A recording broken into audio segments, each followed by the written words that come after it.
உங்களுக்கும் இன்னொரு நபருக்கும் சரியான உறவில்லைன்னு வச்சுங்க, எதிரி அல்ல, ஆனாலும் பெரிய நட்போ அல்லது ஒரு பார்த்தோன்னே பரஸ்பர மகிழ்ச்சியோ இல்லாமல் இருக்குது. அவர் நீ பெரிய ஆளா நான் பெரிய ஆளாங்கிற மனநிலையில் இருவருமே இருக்கிறீங்கன்னு வச்சுக்கங்களேன்.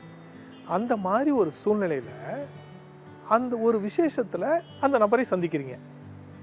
அப்போது நீங்கள் உங்களது அன்பை வெளிப்படுத்துறீங்கன்னு வச்சுக்கோங்க. அன்பான ஒரு வார்த்தை, சார் இப்போ தான் வந்தீங்களா, ஏதாவது சாப்பிட்றீங்களா, இந்த மாதிரி ஏதாவது ஒரு வார்த்தை அன்பாக பேசிட்டீங்கன்னா அவர் அத்தனை நாள் தேக்கி வச்சுருந்த அந்த ஒரு ஸ்டிஃப்னஸ் உடனே குறைஞ்சிரும். இந்த அன்பை வெளிப்படுத்துறதுல இருக்கக்கூடிய பெரிய ஒரு மாற்றம் விளைவு அதுதான். அன்பு அவ்வளவு சக்தி வாய்ந்தது. உங்களது புன்னகையும் அன்பும். தேங்க்யூ.